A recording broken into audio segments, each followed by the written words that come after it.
What is up? Welcome to Etsy Jam. In this episode, we talk with Phil from Shoplo about promotion and content marketing. Phil discusses a lot of great topics, from growing a fan base to maintaining your brand image, using social media, and more. What is up, guys? Welcome to Etsy Jam. I am Gordon Hardy. And I am Richie from Marmalead. We're both from Marmalead, actually. Gordon, you didn't say that. Yeah, and I'm also from Marmalead. And if you don't know what Marmalead is what makes this podcast possible. It is the best Etsy SEO and market research tool for serious sellers. So if you are serious about your Etsy shop, go on over to marmalead.com and get it. It's a lot like marmalade, except it's not a jam in a jar. So we've created from the jar, spelled a little bit differently as well, marmalead.com. That took some practice, so go ahead and check it out, make that worth it. Today, we also have with us, we have Phil from Shoplo. Phil, why don't you introduce yourself?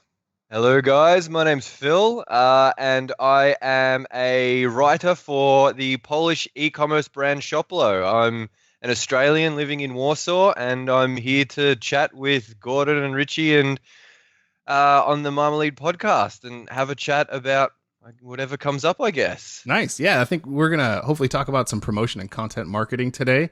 I wanted to mention, too, Phil's written a guest post for our blog. So if you guys haven't checked that out yet, head over to marmalade.com/blog. And under guest posts, you will find his post, 11 Etsy mistakes you're probably making, which is a really good outline of kind of things you should be checking yourself on and making sure you're hopefully not making those mistakes. And after reading that blog, hopefully you won't be making those mistakes. Exactly. So to kick things off, Phil, do you want to give a little bit of history about yourself and Shoplo? Okay, so myself, in Australia, I had quite a small operation on Etsy, making and selling little piece of jewelry from recycled tools, spanners and other hand tools reshaped and remodeled into jewelry, mostly for men. And then I met my girlfriend, decided to move overseas to Poland, which is why I'm here now. And then I got in contact with an e-commerce brand called Shoplo. And they are quite big, quite very well known here in Poland. And they wanted to spread worldwide. And part of going global, obviously, is getting out of Poland. And to do that, they wanted a native speaker. I had some history with Etsy. I had some history in e-commerce. I had quite a bit of history writing and being creative. So I guess it was a natural match. I was lucky enough to find them at a time when they needed someone to do what I do. So since then, I've been with Shoplo for about 6 months now. I'm learning a lot. I'm learning a lot every day, and I'm here to share with you guys what I've learned in that 6 months and prior to that. Yeah. Nice. So I guess one of the first things we wanted to talk with you about is growing a fan base. And I think this is something that every Etsy seller is going to probably want to do, right? And a natural way to start this is probably to hopefully win over your customers and introduce them into sort of a fan base for yourself. But I don't know that you can really stop there. What other tips do you have for Etsy sellers in growing that fan base and good places to find people to join? A good place to find people to join that are interested in your brand is also the kind of people that have a problem to solve. When you're looking to grow, it's very, very easy to reach towards social media to basically just try and find more people. But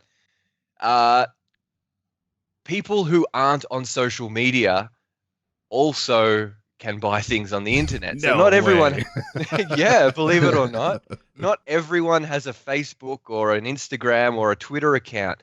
And those kind of people usually look for quality over quantity. So if you're putting all your time and effort into promoting yourself and trying to grow on social media, you're missing out on all these people who aren't on social media. That said, it is good. It's a good habit to find a routine of actively finding areas or finding people, like I said, that have problems to solve that your products can solve.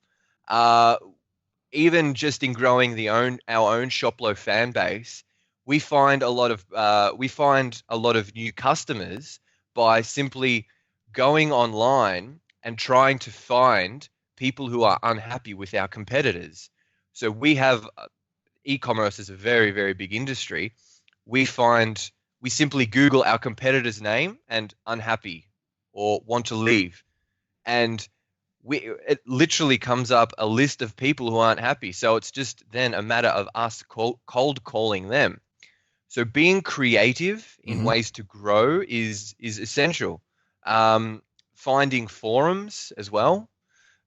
So forums that are specifically for certain activities. For example, we have customers who find a lot of success in finding new customers that are, sorry, let me rephrase. We have quite a few customers who are based in the jewelry or ornamental things. They find a lot of success finding forums for young girls who are just about to go to their ball or their grad ball, finding advertising to 15-year-olds for their sweet 16, to 17-year-olds for an 18th birthday, to 20-year-olds for a 21st birthday, advertising to them and their friends. Another very, very potent way that we've found to organically grow your fan base is Facebook groups. A lot of people don't capitalize or realize the potential of Facebook groups. We recently wrote a blog about men on Etsy. We noticed that there were not a lot of stores that were run by males. So I did a bit of research, got in contact with a variety of male sellers, and I wrote a blog about it. And this kind of touches on growing your fan base as well as content marketing, which we'll touch on. But we found a lot of potential. Well, not a lot of potential, but a lot of new leads by advertising these blogs in groups that you wouldn't think about. So our Men on Etsy blog, we marketed it to. I'm not sure if you've heard of something similar, but Men's Warehouse.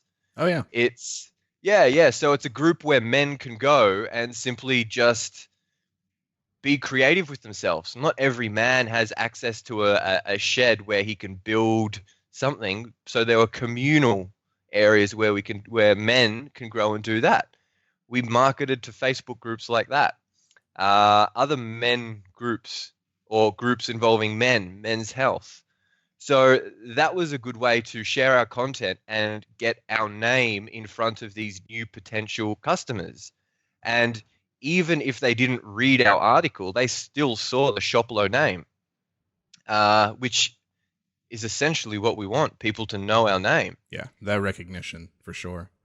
Yeah. One of the things you mentioned in there too, which I really liked, is you talked about solving a problem, right? And I think that, a lot of people when they buy things, they're either buying something to solve a problem or to do a job for them or something like that. Yep. How, as an Etsy seller, how would you suggest taking a look at the products that you're offering and kind of backing into that and trying to figure out what problem are these solving for people? Maybe I'm making something and it's not totally obvious to me what people are using this for, what problem it's solving for them. How would you kind of do that exploration and figure out what the problem is that I'm solving so I can go and find other people? It's a bit of a cliche, but try and approach your product or your brand like you aren't in control of it. Try and approach it like a customer. What can your product do? I'm just trying to think of an example. You might have a leatherworking brand, but you make wallets. You're really good at making wallets. Well, you can make a variety of things. Finding out who can buy your products, who would want your products. That's one of the most difficult things about marketing and solving a problem. I guess it depends on uh, it depends a lot on what the versatility of your product and what that problem may be. Uh, i- i- if you're looking to make a product, then you've got untapped potential. If you can identify a problem and make a product to solve that problem, well, then that's marketing 101. You've identified and made a product for a problem that is people may not know they have. Mm. Identifying the problems that your product can solve is much more difficult. As an Etsy seller, again, relying, I cannot, I cannot, I cannot begin to imagine how much information is in the Etsy forums. So between Etsy forums and Etsy teams, there is a plethora of information there. Um, that is great for finding ways to market your product. But as far as finding customers that want your product, it can be difficult. Yeah, I don't feel like I've answered your question. I feel like I've just gone round and round in circles quite a few times. But it's a very open-ended question. It's a very in-depth question. Yeah. Yeah, it's not an easy thing, I don't think. No, so solving a problem, it's solving a problem isn't just something that Etsy sellers have to face. It's whether you're selling, whether you're an Etsy seller that has 2 or 3 items and you might be over the moon when you make your first sale, or whether you're the CEO of Ford or McDonald's or something. Marketing your product and using your product to solve a problem is something that anyone who sells a product faces. So, yeah, if you can find a problem that your product fixes and then market that problem, that's a great way to market your product. Slightly correlated to the product, the problem idea. Recently, with our social media posts, I've gone to telling people they have a problem. So, for example, with the blog I've written, I've noticed Marmalead have been sharing it on social media, on Twitter, especially on Twitter. I have been sharing that same link with the Shoplo account, but rather than saying, "Hey guys, check out our new blog with Marmalead," that's pretty cliche. Everyone's done it. Everyone's done something like that. Rephrase it a bit. Tell people about the problem they may not know they have. So I've started rewriting it. Are your sales plateauing, struggling to make your second sale of the month? Check this out. So you're telling people about the problem they may not know they have. And then when you tell people this problem, no matter whether you're making a sale every day on Etsy, 6, 7 sales a day on Etsy, or whether you're making 1 sale a month, you can relate to that. So you're more inclined to click and to view it and to read it. And then once you read it, you realize that, hey, these are problems I didn't know I had. I do have them. I can solve them. So yeah. I guess that's a roundabout way of answering your question. No, that's good. In there too, you mentioned a little bit about social media. You touched on like Twitter and Facebook groups and stuff like that. For sellers who may be kind of just getting into social media, how would you recommend getting started with that? There's so many different platforms to pick from. Where to even begin? Yeah, that's a difficult question. How long is a piece of string? In 2016, social media is, you cannot begin to explain how important it is in a brand. But like I said earlier, not everyone is on social media. But for the 99.99% of your customers that are on social media, finding out which medium works best for you is important. To be brutally honest, I'm not a big fan of Twitter. It moves way too fast for me, and I often lose track of what's going on. Facebook, on the other hand, I consider myself to be rather in touch with. The best advice I have for someone, an Etsy seller that's just starting out and wants to have a presence on social media, take it slow. Don't be afraid to make mistakes, because you will make them. Do a lot of research as well. Find some quality sources to learn from, like the Marmalead and the Shoplo blog. There's some other great sources on there, like Social Media Examiner as well. They have some great information. Yeah, I like those guys. Yeah, they're very, very efficient. They cover everything in such fine, minute detail. Yep. They also have a podcast too, so if you guys are into podcasts, you can check him out too. He does a pretty good job. The whole blog is simply based around exactly that, social media examination. And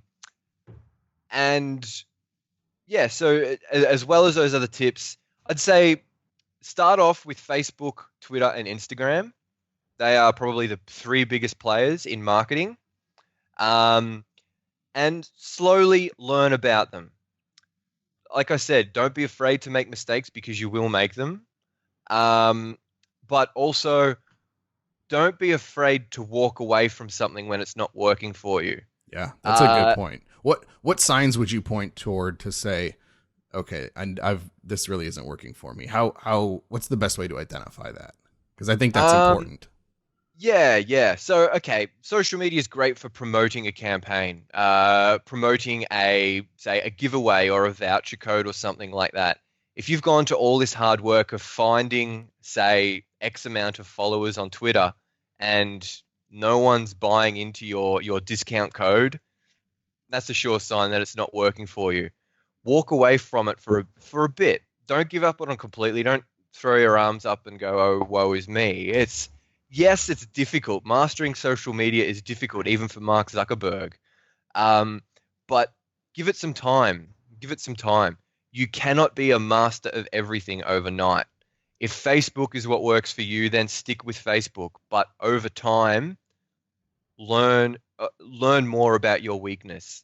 Our Instagram at the moment is pretty lackluster. So in my downtime and with some of the other Shoplo guys, I'm spending some time learning how to grow our Instagram fan base. Nice. They are all very different creatures. It's like having 3 kids, which every kid is good at something. Yeah. You might like one kid more than the other, but you need to pay attention. You need to pay attention to all 3. Nice. Yeah. So another good piece of advice is don't buy your followers, don't buy your fans, because especially as a small brand, you want quality over quantity.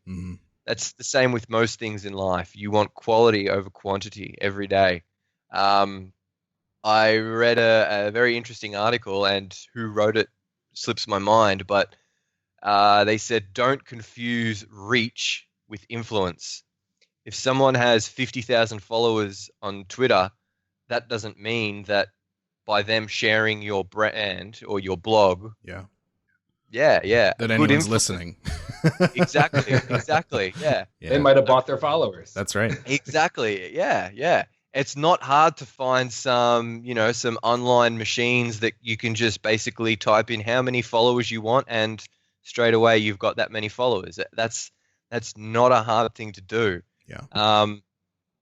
As a small brand trying to grow your name, you want quality over quantity. I would rather have someone who has 1,000 actively engaged followers on Twitter retweet one of my blogs, retweet something that I've made, than have basically a glorified bot with 50,000 followers that aren't retweet real. something of mine, who are just going to retweet that again over to more bots. That just screws up my analytics. And I would rather have quality real life people engaging with my blog and leaving comments on my blog than just having basically nothing at all. And the best form of social media is word of mouth. Believe it or not, social media extends off the computer. So talking and word of mouth is another form of social media. People still do that? They still talk to each other in person? I don't know. Are we doing that now? Is this social media is this? Yeah, I think you're right. No, I think you're right. What I must admit that there are some times where there'll be a guy on the other side of the office and I'll need something from him, so I'll send him a message on Slack and yeah, like the internal human in me just kind of rolls his eyes going, you could have but no, I mean, to be honest, if you have a good friend that comes up to you and says, where did you get that's a real nice wallet, where did you get it? If you tell him that you got that from an Etsy follower, that's basically as good as a sale, an extra sale right there. Yeah. Whereas like I said, a bot with 50,000 followers that retweets something I write, that's not quality. That's not quality. And yeah, it goes without saying that looks worse for you than a retweet from a more credible source. I like that you mentioned that, and I like that you mentioned the human component too. I used to work for a benefits administration company. We built like an online app. This is back in the day when I was in Iowa. And one of the things we were trying to build was a platform to help people pick the right benefits, help them pick the right medical plan for them based on what their employer was offering to them and what their personal situation was, how much money they saved up, how much the risk they could tolerate and stuff like that. And what we found when we did this, and it was kind of surprising, but we dug into all this and tried to balance all these things and provide a good plan choice to people. But what we found, and what it comes down to it, people would just ask the person in the cube next to them, hey, what medical plan are you going to go with? But whether or not that person had kids or was in the same situation as them, there was that human component where it's like, oh, I'm just going to ask my friend or ask my coworker. Yeah. To get that kind of human advice instead of, all of these numbers that we're trying to crunch and give them a suggestion through the app. Exactly. Analysis paralysis. Yeah. It's no one wants to crush numbers when you can easily, like you said, turn around and say, hey man, what's your choice? Yeah. It's kind of like saying, I'm not going to go to the party if you're not going to go. It's exactly the same principle. Word of mouth marketing is still the best quality kind of marketing. And when it comes to marketing your brand as well, this is probably going to shoot both Marmalead and Shoplo in the foot, but don't be afraid to get offline as well. Like I said, word of mouth marketing works offline. Go to some craft fairs, go to some markets or something and spend a day setting up a stall.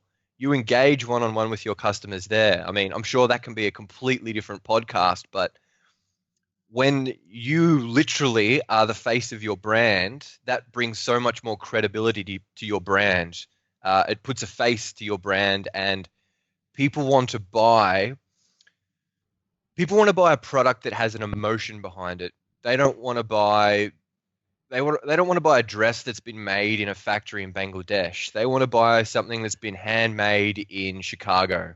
They want to buy a nice leather bag made from Texas leather that's been handmade in, I don't know, in somewhere. I'm not good with my geography now.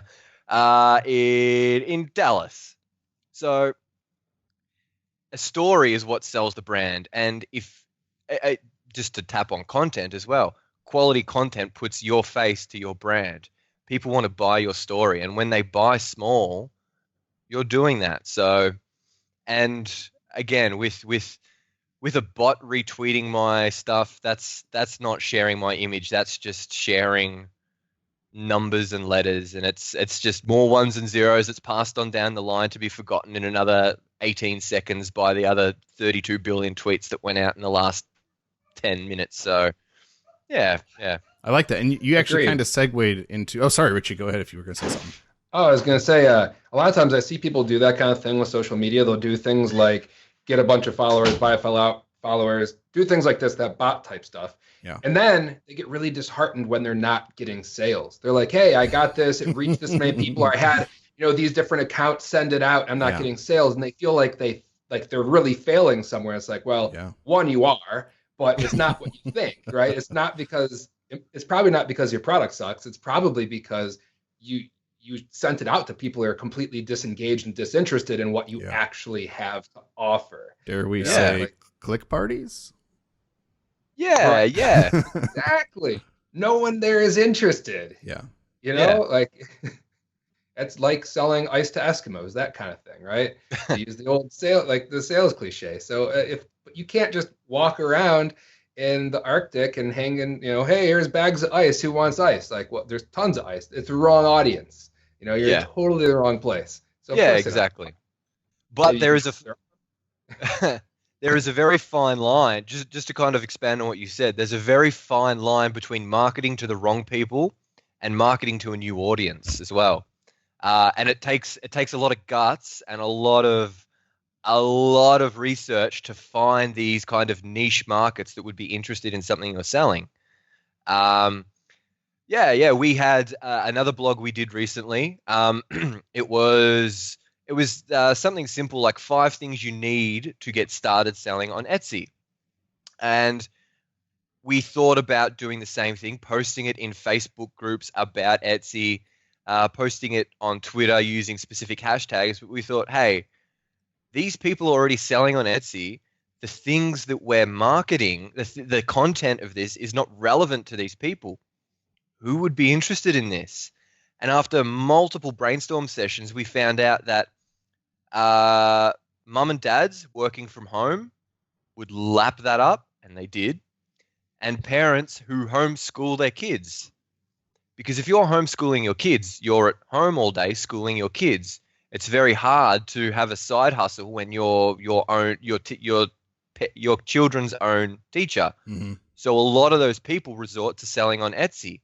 And we posted it in some of these Facebook groups, and we had people, I've been umming and ahhing about this. Should I, shouldn't I? But this is what I needed to get me over the edge.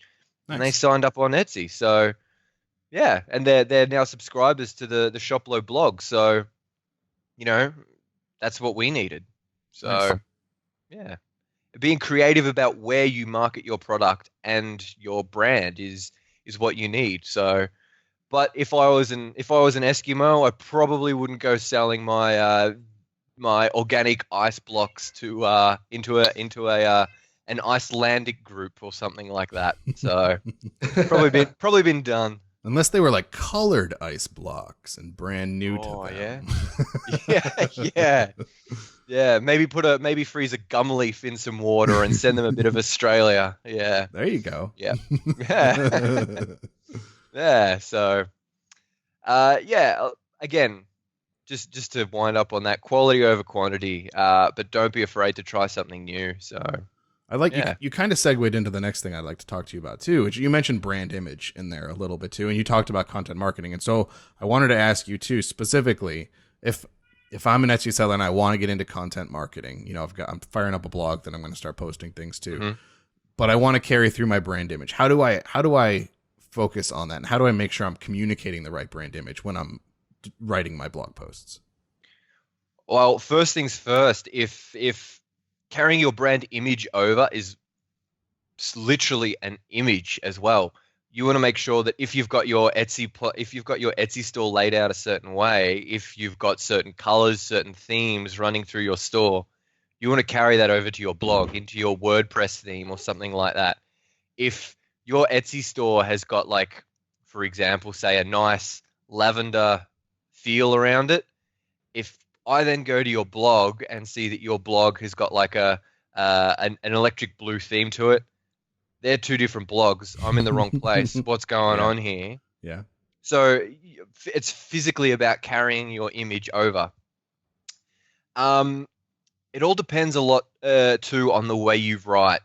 The other week, we have a customer who is Polish, and she's trying to break into the international market. So she asked me if I could write her product descriptions. Now, when I write, if you read the Marmalead blog I wrote, I've been told that my writing is quite flamboyant and quite dramatic at times. Now, I realized that the product this woman was selling, I think it was, she was selling like handmade toys for newborns. I can't carry that same kind of drama that I write in my own stuff, I can't carry that same vibe over into these product descriptions. So being consistent with your product descriptions Mhm. and carrying that creativity or that lack of creativity, if that's what is needed, Mhm. over into your blog is just as important. When it comes to marketing a brand as well, um, you want to make sure that you stay credible as well. You want to make sure that if you say something on your blog, you have pictures to back it up. For example, I heard a horror story, I think is the correct term, a while ago, where someone was selling handmade T-shirts on Etsy. She was claiming that they were handmade, but they were just generic Fruit of the Loom or something like that T-shirts that she had screen printed onto, and she was claiming that they were handmade, and there was no way of distinguishing them. But someone caught her out on her blog when she was writing her blog, and she put a picture in there, and someone saw a Fruit of the Loom label on the T-shirt. Oh. So not only is that kind of deceitful, Yeah. but that it's not the honest thing to do. Busted. Yeah, busted big time. So if you want to make a claim, like not so much a claim, but be integral with your blog by showing like for example, a behind the scenes a blog post, how something is done. I recently bought a new leather wallet off Etsy. I bought it from a Ukrainian seller, which is like next door here in Poland.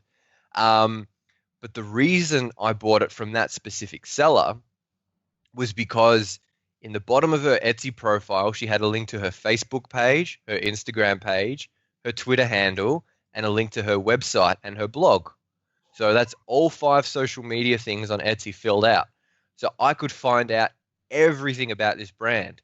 I went onto her blog and I saw a picture of her physically hand stitching. I saw a picture of her grandma cutting the leather. I saw a picture of the farm where the cows are eating. That's what I want to buy. Yeah. I want to buy something like that. So use your blog. If you can't be that thorough with your brand and where your product comes from, use the power of your blog to show how important your product is, to show how much love is put into your product. People don't want to hear your life story on your Etsy page. So write a blog about how your brand started. People don't want to hear why you started this new product on your Etsy page. So again, write another blog. As I'm sure you guys can agree, the last 3 months of the year are some of the most hectic times of the year for anyone selling anything, be it online or offline. Mm-hmm. Write a blog about how the last 3 months affects your brand. Yeah. And you can help keep the credibility of a brand name by showing behind the scenes things like Snapchat. I don't know. I'm sitting on the fence about Snapchat for sales. With Instagram's not new now, but the new story feature, no one really wants to go to Snapchat now specifically for something that Instagram can do. But Snapchat is still pretty good at showing something behind the scenes. So we're slowly trying to get into Snapchat, but we feel that Snapchat can help grow your brand's credibility by showing something behind the scenes. Like, this is Sally and she's working on a new design for Christmas cards this year. Take a quick snap of that. If you're an artist, a quick snap of you going to the store looking for new supplies. Something like that can help break down the barrier between your customers and you. Like, I want to buy from someone like that. I want to buy someone who struggles to find what's best for them, because that to me means they're human and they're making mistakes, and they care about what they're doing too, right? I mean, you're not just like making decisions on a whim. I think that's great. Yeah.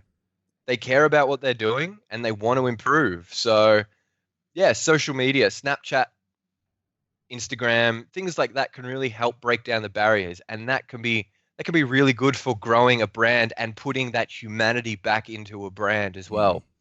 Yeah. Agreed. I mean, it's not a new thing, but it's certainly a trend that's, I guess, in the grand scheme of things, it's new, but it's a trend that continues where people want to know where stuff comes from. You go to the grocery store, and I'm seeing more and more you have these local sections, whether it's produce or meat or whatever it is.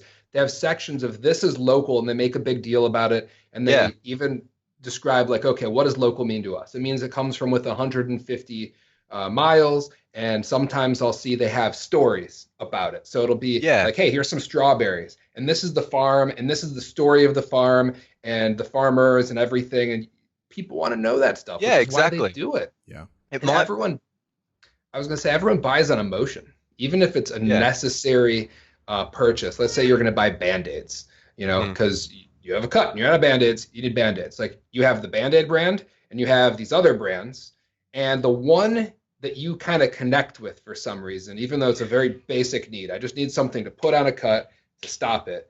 Like you're going to buy the one that resonates most with you. It's funny you mentioned Band-Aids though, because I am not a parent, but if I had to go and buy a packet of Band-Aids, I would probably sooner buy something with dinosaurs or a superhero on it. But how often do you see an adult who has young kids that has a plain skin-colored Band-Aid? Yeah. Not often. Yeah. So, yeah. And just to expand on what you said with the produce, back home in Australia, I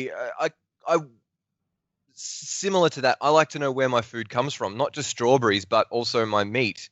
And there was a big, the two biggest grocery stores in Australia, Coles and Safeway or Woolworths, recently went through a huge rebranding where they have a similar thing. Our meat is from this area, and this is John the farmer, and this is the cows.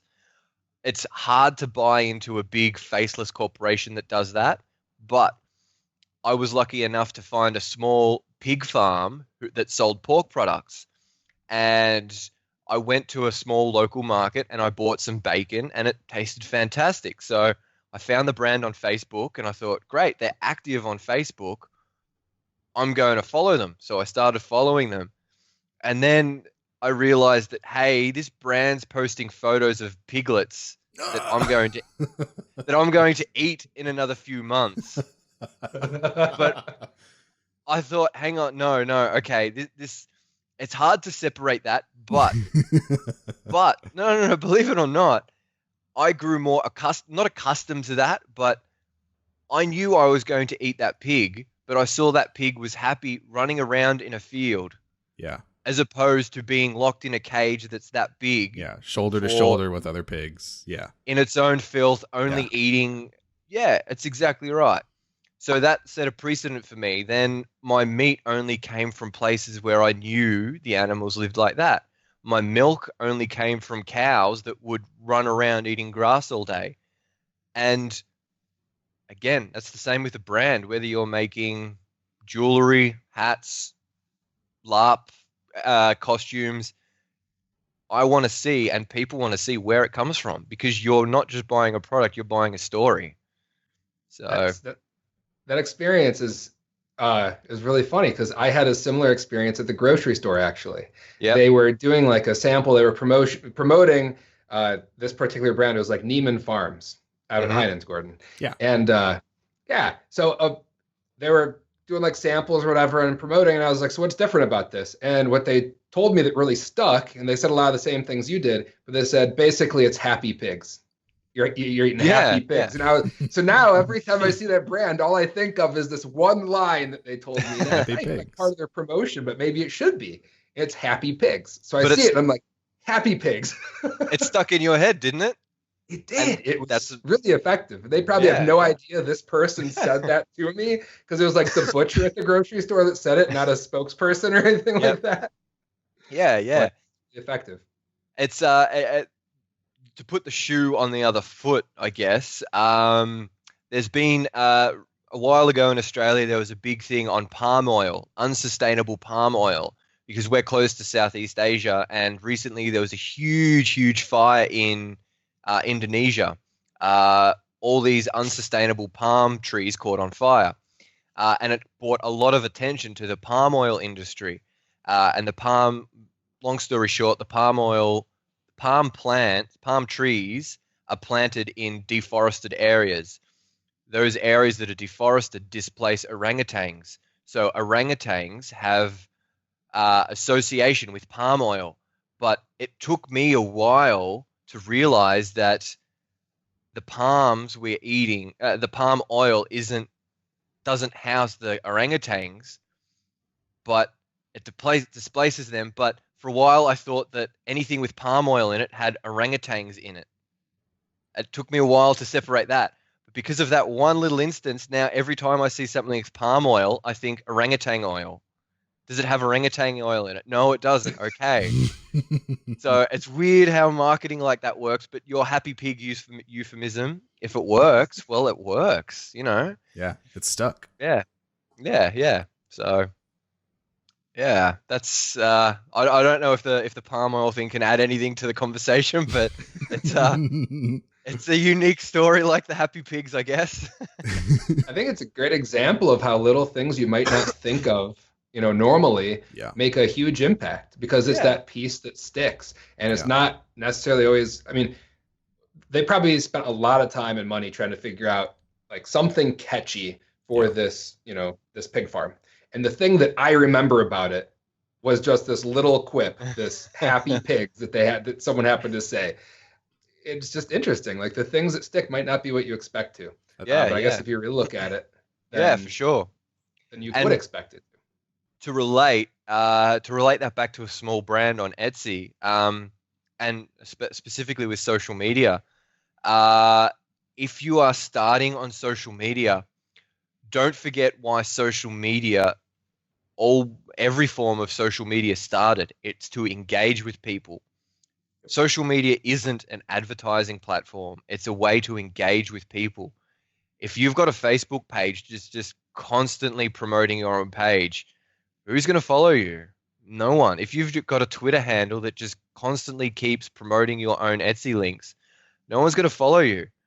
I use Buffer to build up the Shoplo Twitter feed, but then I use TweetDeck to find other conversations about people on Etsy who are, on the brink of making a commitment to a purchase, on the brink of starting their own Etsy store. That's what social media is about. No one's going to want to follow a brand. It's just constant promotion. Yeah. Keep it 50. I think that's an awesome point. Yeah. Yeah. Keep it 50% promotion, 50% personal engagement.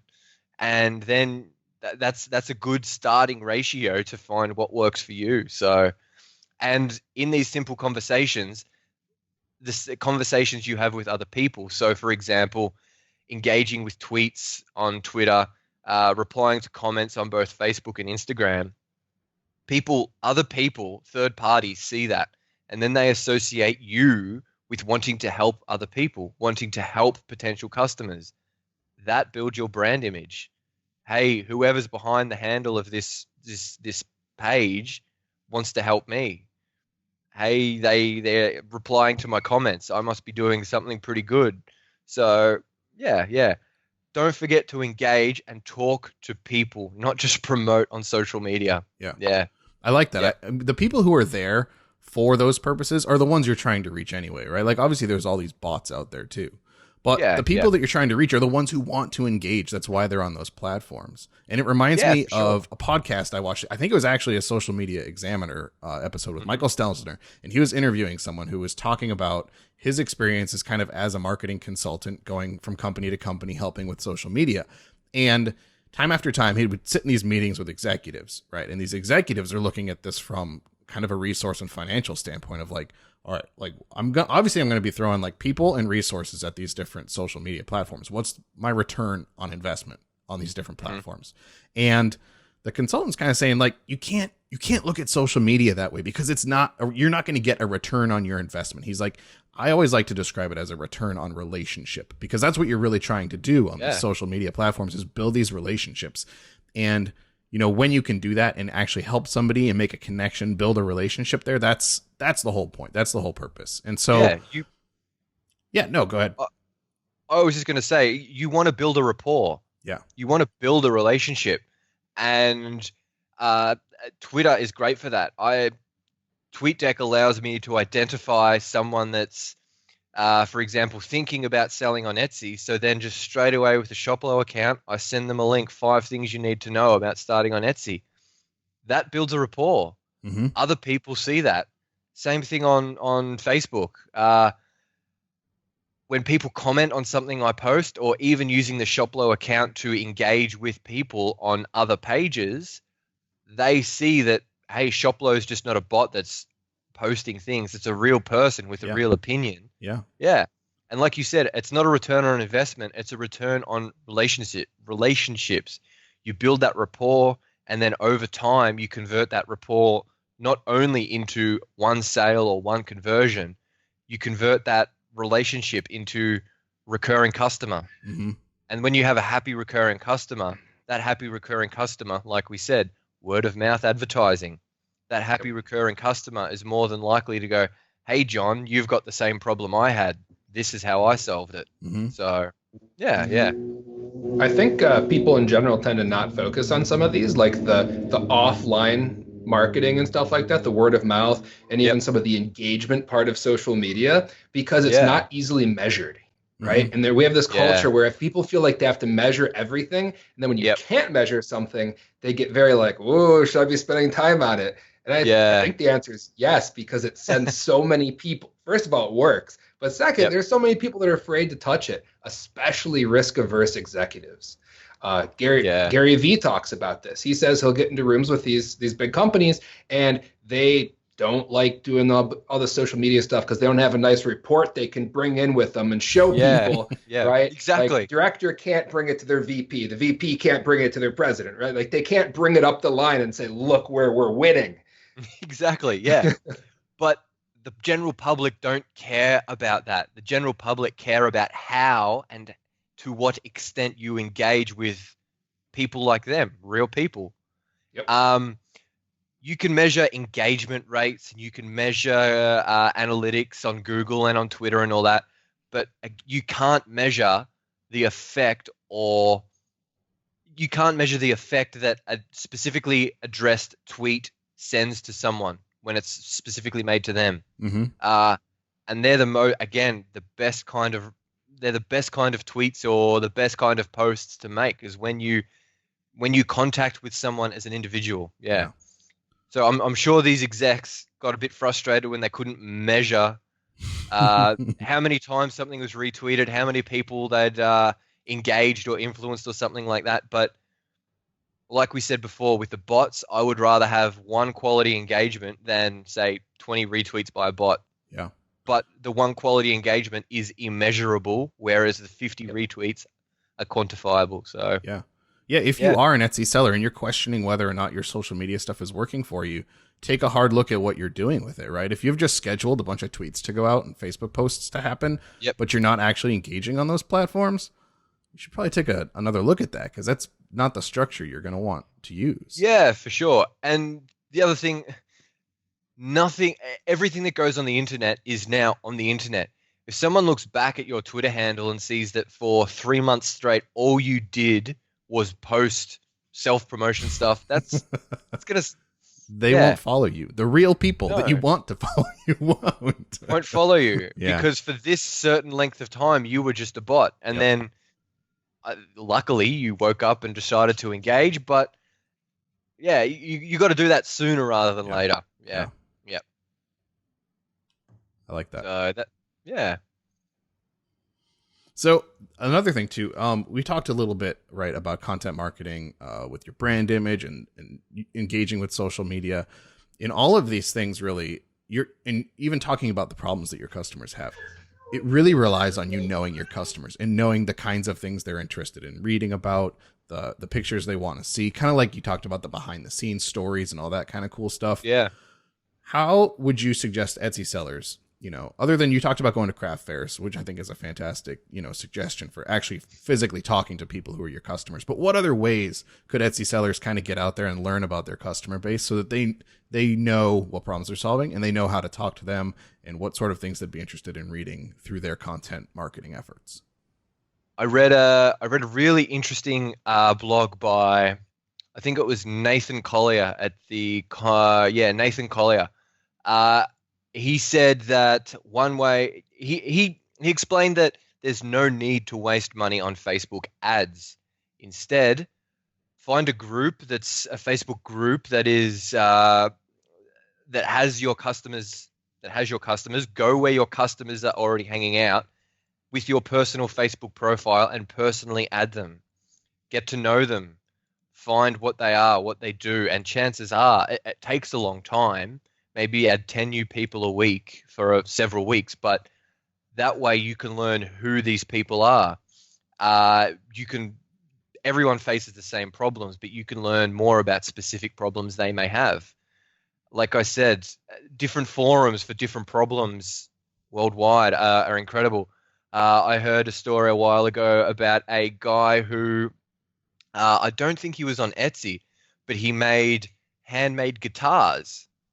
And he had a problem with his left-handed guitars. It wasn't as simple as reversing the plan around, but he found a left-handed community, got in contact with other people who make products that are left-hand and right-hand bias, and spoke to those producers of the same products. What problems did you have in helping your left-handed market?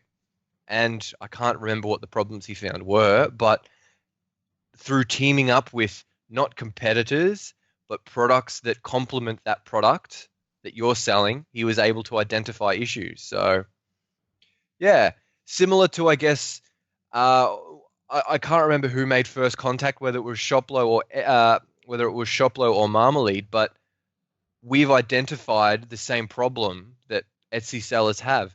Marmalead helps Etsy sellers with their SEO, and Shoplo can help Etsy sellers go beyond Etsy. So just a bit of a ruthless self-promotion here, but like I said before, with the people who aren't on social media, if you're only on social media, if you're only selling your product on Etsy, you're only selling your product to people who buy on Etsy. There are a lot more people that buy off Etsy than there are people who buy on Etsy. So a website away from your Etsy store that yet still complements your Etsy store is essential. So Shoplo and Marmalead are a good team because we can solve multiple problems. We have people who have problems, who need solutions, and we can both offer them that. And that's what I guess this podcast is. This is Marmalead and Shoplo coming together to talk about a problem that both companies can solve, that all of our clients have. So working with, not so much with competitors, but products that complement or brands that complement your own can work as well. For example, if you make ties, find a suit manufacturer, work with them. You can market to a completely new audience. If you buy a suit, you're probably going to want to buy a tie that complements it. So, and also keeping an eye on what your competitors do in all walks of life. Okay, maybe not all walks of life, but in a lot of aspects of your brand. So if you've got a competitor that's trying something, don't mimic them, but look at what they're doing and ask why they're doing it. How is it working for them? Why have they decided to do this the way that they are doing? Again, don't rip them off completely because that's plagiarism. And that ruins your brand image. There's nothing worse than your biggest competitor having a sale for 15%, and then you come out 2 days later having a sale for 20%. Not only do you undermine yourself, you undermine the entire industry, and it's not good. I've seen it quite a lot where people on Etsy try and outdo each other with a cheaper product. I would be more than happy to if the difference is 10, $15 or a certain percentage, I'd probably go for a more expensive brand if they've got good content, a good brand, if it's backed up, if they can put a face to the name. I'd be more than happy to fork out an extra 15, $20 or a certain percentage more if the product is well made and marketed properly. So, yeah. Absolutely. Yeah. Instead of, challenging you to a cheaper product, I challenge you to make a better product. Do a better job. And maybe it's not just product, but when I say product, I mean this type of stuff you've been talking about right there. Brand, a better story, happier pigs, right? Yeah. I challenge you to happier pigs. That's I try. My pigs are happier than yours. Right? Yeah, exactly. Go. Yeah. And that's a competition that lifts everybody. It's not a, hey, everybody, let's race to zero. Yeah, exactly. And there's nothing no matter what you make, it takes time to make it. It takes time to produce it. It takes time to put it on Etsy. You want to return for that investment, perhaps not of money, but that investment of time. Don't undercut yourself. It's not illegal to make a profit. It's not bad to make a profit. Etsy's very good at selling this image of retiring from your day job at a young age. It's very unfortunate that does not work for 99% of Etsy sellers. You can still get very, very close to that by working damn hard, but undercutting yourself is not the way to do that. Establishing a firm pricing plan is important to you. If you've got a solid pricing plan, then you can safely discount and promote those discounts and still make $1. If you're undercutting yourself, you're selling yourself short and you're hurting everyone else that's selling in the same category as you. Happier pigs, man. Happier pigs. I like that. And the pigs win in that situation too. Yeah, the metaphoric pigs win, but at the end of the day, I don't think they ultimately win. But yeah. The metaphor of the pigs win, I guess. Yeah. Yeah, that's all I got to say on that story. Well, man, that's good stuff. That's great, Phil. We covered a lot of good things today, and I really appreciate you taking the time to come and chat with us about stuff. You had a lot of great perspectives to add about things. I think that people, when they listen to this, are gonna get some fantastic information out of it. So, thank you very much. No problem. I hope your followers and your viewers do get something out of this. It's like I said earlier on, there's a lot of information on the internet, and a lot of it can be information overload, but the same ideas keep getting pushed for a reason. So, yeah. I think everything we've covered in here can really help a lot of people. So, I hope it helps a lot of your followers. So, yeah, and if you guys are looking for more of the same, obviously feel free to check out the Marmalead blog and the Shoplo blog too, because there's a lot of content on both of those about a lot of similar stuff to what we just talked about today. So. Yeah. We got Shoplo got a lot of good things coming out before the end of 2016 that can really help people selling on Etsy and people who aren't only selling on Etsy. So I think anyone watching this can find a lot of value in the Shoplo blog as well. So nice. Yeah. Nice. Well, all right. Well, thanks again. Appreciate it, Phil. No problem, guys. More than happy to help. And I hope I can contribute again sometime soon. Absolutely. Sounds good. Absolutely. Cool. For all you guys at home or on your way home or your way to work or at work, we'll see you guys next time on Etsy Jam. Thanks, guys.